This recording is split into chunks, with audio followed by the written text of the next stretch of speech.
సమీరాలు వింటున్నారు. ఇప్పుడు అవినీతి క్యాన్సర్ కన్నా ప్రమాదకరం. లఘునాటిక వింటారు. రచన నిర్వహణ శ్రీ పి రాజేంద్ర ప్రసాద్. అవినీతిని అంతం చేద్దాం శీర్షికన అవినీతి క్యాన్సర్ కంటే ప్రమాదకరం లఘునాటిక. రచన నిర్వహణ శ్రీ పి రాజేంద్ర ప్రసాద్. సమర్పణ విశాఖపట్నం పోర్ట్ ట్రస్ట్ సభ్యులు.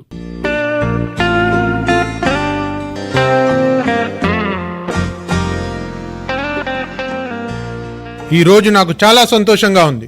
యాంటీ టెర్రరిస్ట్ టీంలో వెల్ ట్రైన్డ్ కమాండోస్ కంటే అత్యంత చాకచక్యంగా ఎంతో రిస్క్ తీసుకొని ఉగ్రవాదుల చెర నుంచి విదేశీ రాయబాల్ని కాపాడింది ఒక సాధారణ కానిస్టేబుల్ అంటే నమ్మబుద్ధి కావడం లేదు. అయినా ఇది నిజం. కానిస్టేబుల్ రవి ప్రకాష్ని విశిష్ట సేవా మెడల్తో సత్కరిస్తున్నందుకు నేను గర్విస్తున్నాను.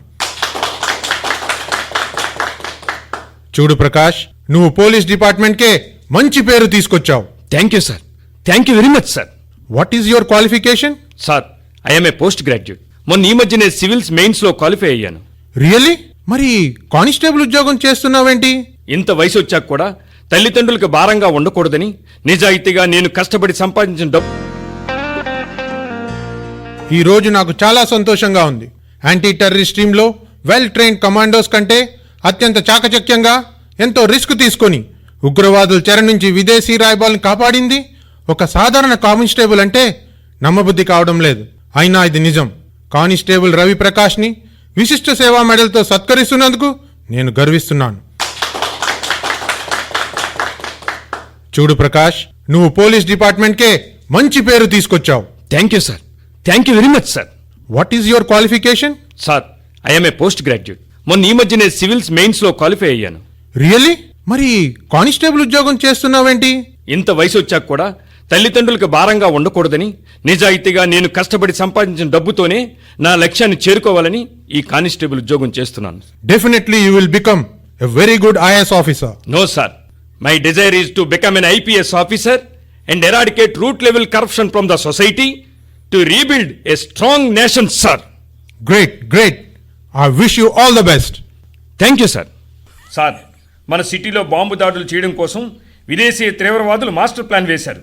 దాని మీద చాలా ఇన్ఫర్మేషన్ కలెక్ట్ చేశాను. నా దగ్గర ఎవిడెన్సెస్ ఉన్నాయి. వీడిని ఇంట్రాగేట్ చేస్తే మనకు చాలా విషయాలు తెలుస్తాయి సార్. రవి, నువ్వు ఐపీఎస్ ఆఫీసర్ కావడం గ్యారంటీ. మమ్మల్ని కాస్త గుర్తుంచుకోవే. చూడు, ముందు ఎన్ని లోనే. సార్, మా తాతయ్య గారికి చాలా సీరియస్గా ఉందట. నాకు 3 రోజులు సెలవు కావాలి సార్. 3 రోజులు ఏమిటయ్యా, వారం తీసుకో. నీలాంటి సిన్సియర్ సెలవులో ఉన్నా డ్యూటీలో ఉన్నట్టే. ఏంటి సార్ వాడిని అలా పొగడేస్తున్నారు? ఏ, మీ పేరు నరసింహారావు డోంగ్రే. ఇప్పుడు లోన్ వేసామే, వాడి పేరు రామచంద్రరావు డోంగ్రే. అంటే అతను మీకు ఏమవుతాడు? వేరు వేరు కులాల్లో ఒకే ఇంటి పేరు ఉండొచ్చు, కానీ మనది బ్రూటల్ కులం సార్. అతనిది బ్రూటల్ కులమే. అంచేత మీరు కాస్త కాస్త చూసారనుకోండి. Okay okay okay. మరి మరి మన మతంలోకి మారతాడంటావా? మారడం ఏమిటి సార్, వాడు మన మతమే, మనీ మతం. వాడిని తప్పించామనుకోండి, కనీసం 10 లక్షలు మన జేబులో పడిపోయినట్టే. చూడండి, పోయినసారి మార్కెట్లో అనుమానాస్పదంగా తిరుగుతున్నప్పుడు పట్టుకున్నాను. అప్పుడు తెలిసింది వీడు మనవాడేనని. ఇదిగో సింపుల్గా ఈ ఫారెన్ వచ్చి గిఫ్ట్ ఇచ్చేశాడు. మనమంటే వాడికి చాలా అభిమానం అనుకోండి. సరే సరే, క్యాష్ మన ఇంటికి చేరిపోతే వదిలే. ఏయ్, వింటున్నావా? వింటున్నాను సార్. ఇదిగో ఫోను, మీ వాడికి ఫోన్ చేసి డబ్బు అరేంజ్ చేయమని చెప్పు. రాయ్, ఎక్కడున్నావు? అన్నా, రామ్ సేట్ దగ్గర 10 లక్షలు తీసుకుని వస్తున్నానన్నా. ప్రస్తుతం పూర్ణ మార్కెట్ దగ్గర ఉన్నా. ఓకే, 2 నెంబర్లు తెలుసుగా? తెలుసన్నా. అక్కడ క్యాష్ ఇచ్చే. అలాగే అన్నా. పని పూర్తి అయిపోయింది. సరే సరే, నువ్వు వెళ్ళు. ఓకే సార్, ఇదేంటి సెల్ ఖాళీగా ఉంది? వాడేడి? ఇంట్రాగేషన్లో వాడు అమాయకుడని తేలిందయ్యా, అందుకే వదిలేసాం. నో, లంచాలు తీసుకుని ఒక క్రిమినల్ని వదిలేశారు. అవినీతికి అమ్ముడిపోయారు. వాడెంత ప్రమాదకరమైనవాడో తెలుసా? ఛే, ఈ విషయాన్ని నేను విడిచిపెట్టను. ఊరి నుంచి రాగానే ఈ విషయంపై అధికారులకు తెలియజేస్తాను. అవసరమైతే ప్రెస్కి, మీడియా ఛానల్స్కి చెప్తాను. ఈ బాధ భరించలేకపోతున్నావురా. అసలు దొరుకుతారో లేదో తెలియని దొంగల కోసం ఎన్ని రాత్రులని ఈ దోమల్లో కంపుల్లో వెతుకుతాం? 1, 2 ఏకంగా 25 తులాల బంగారం. అదే ఏ 4-5 తులాలు అనుకో, ఎవడో ఒకడు బకరగాన్ని బుక్ చేసేసి ఉండేవాళ్ళం. ఇది తలకు మించిన భారం అయిపోయింది. వాడు దొరుకుతాడో లేదో వదిలేయండి సార్. అసలు ఆడింట్లో అంత బంగారం పోయిందో లేదో, పలుకుబడున్నోడు పెద్దోడు కంప్లైంట్ ఇచ్చాడు, అంతే. ఎంక్వైరీ ఏమి లేకుండానే రికవరీ చేసేమని మన మీద బాసు దబాయింపు సార్. సరే, ఓ పని చేస్తే ఏంటి? అసలు మన కానిస్టేబుల్ రవిగాడికి తీవ్రవాదులతో సంబంధాలు ఉన్నాయని, వాళ్ళని కలవడానికే వాడు సెలవు పెట్టాడని ఒకవైపు, పెద్ద ఆయన ఇంట్లో బంగారం దొంగతనం చేసింది వాడు తమ్ముడు రాజుగాడని ఇంకోవైపు సాక్ష్యాలు సృష్టించి వాళ్ళని ఈ కేసులో ఇరికించేసామనుకోండి, ఎంక్వైరీ పేరుతో రవిగాడిని ఎవరికి తెలియని చోటుకు తీసుకెళ్ళిపోతారు. అటు రాజుగాడిని లోనేసి మనం కసి తీర కుమ్మయ్యొచ్చు. ఏమంటారు? Very good idea, proceed. ఏంటండి ఈ జులుం? అసలు ఇందుకేనా ఎందరో స్వాతంత్ర సమరయోధులు ప్రాణాలు అర్పించి దేశానికి స్వాతంత్రం తెచ్చింది? లంచాల కాసుపడి అన్యాయాన్ని వదిలేసి న్యాయాన్ని అరెస్ట్ చేసేస్తారా? ఇందుకేనా మీకు ఉద్యోగాలు ఇచ్చింది? అసలు రాయ్, నువ్వు లెక్చర్లు ఇచ్చేస్తుంటే మేము దూరంగా నిల్చుని వినడానికి ఇదేం పబ్లిక్ ప్లేస్ కాదు, పోలీస్ స్టేషన్.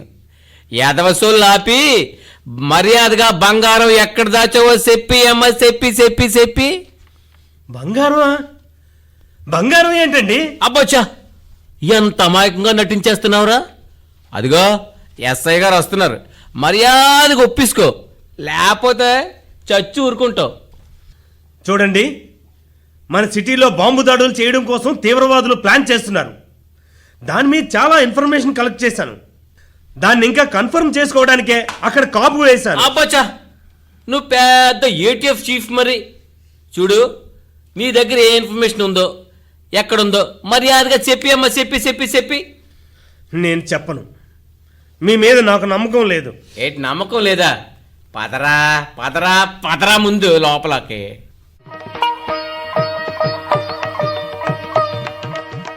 బాబు బాబు, ఇదేమిటి మా అబ్బాయిని అరెస్ట్ చేశారంట?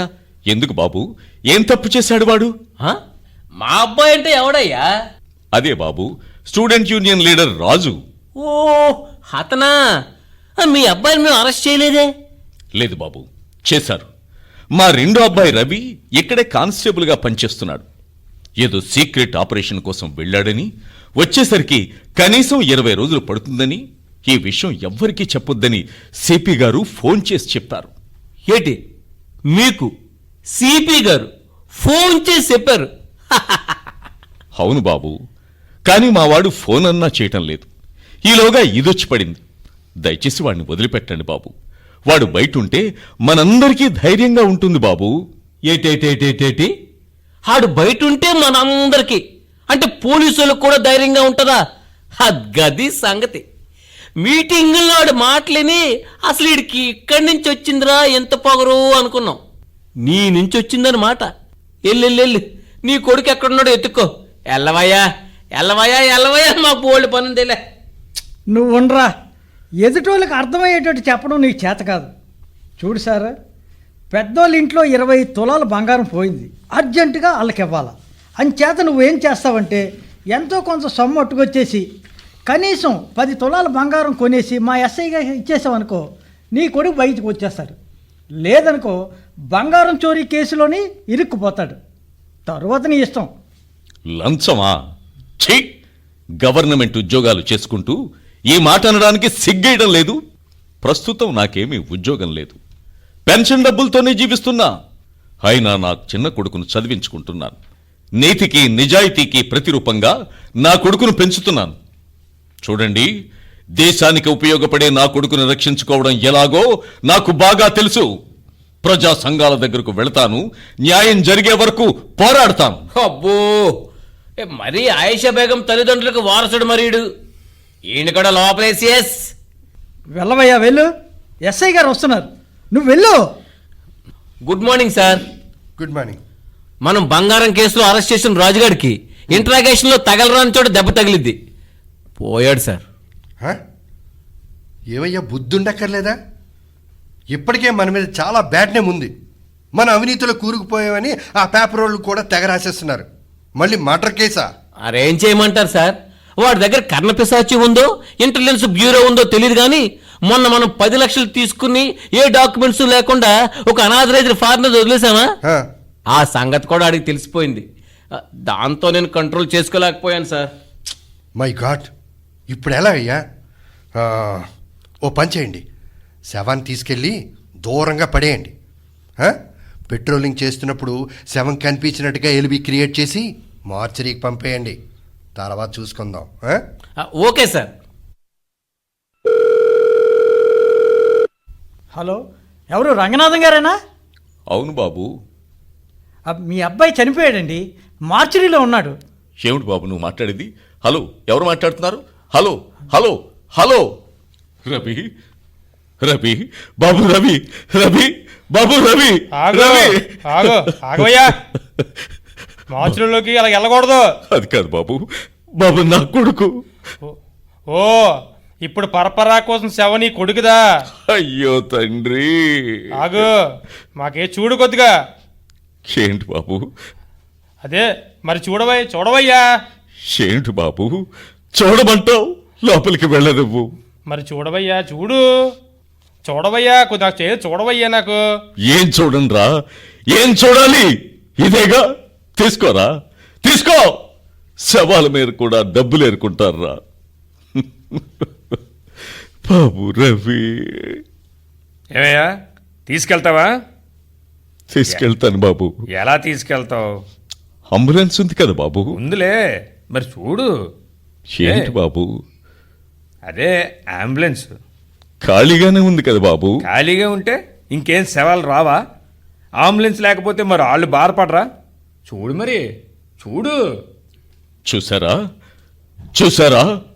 రక్తంలా ప్రవహిస్తోన్న శవాల గుట్టలుగా పేరుకున్న ఈ అవినీతిని చూసారా?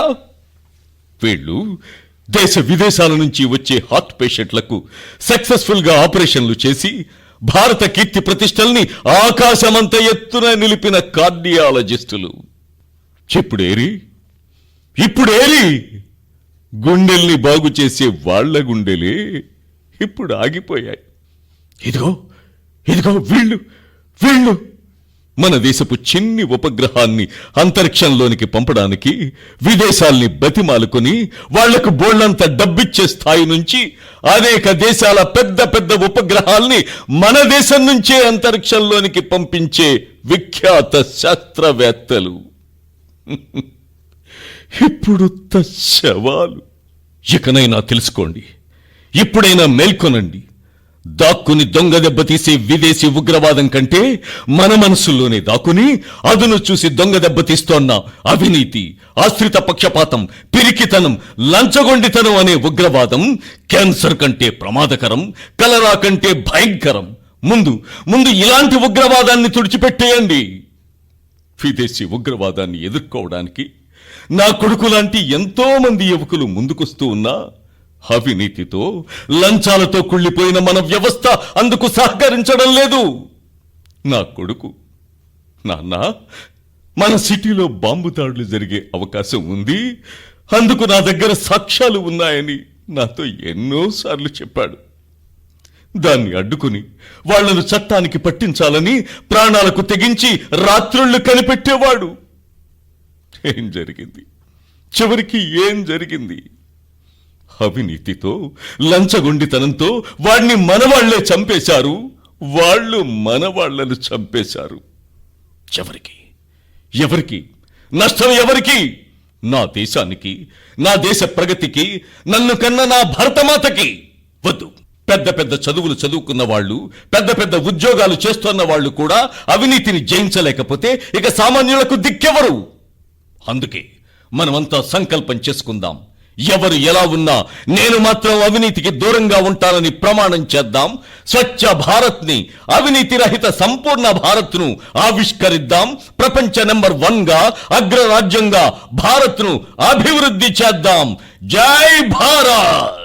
ఇంతవరకు మీరు అవినీతి క్యాన్సర్ కంటే ప్రమాదకరం లఘునాటిక విన్నారు. రచనా నిర్వహణ శ్రీ పి రాజేంద్ర ప్రసాద్. ఇందులో Shri P Rajendra Prasad, Shri DSR Reddy, Shri RVR Reddy, Shri VS Prakash, Shri K Subhagiri, Shri N Shyam, Shri GVSK Kumar, Shri T Apparao, పాల్గొన్నారు. రచన దర్శకత్వం శ్రీ పి రాజేంద్ర ప్రసాద్. సమర్పణ విశాఖపట్నం పోర్ట్ ట్రస్ట్ సభ్యులు.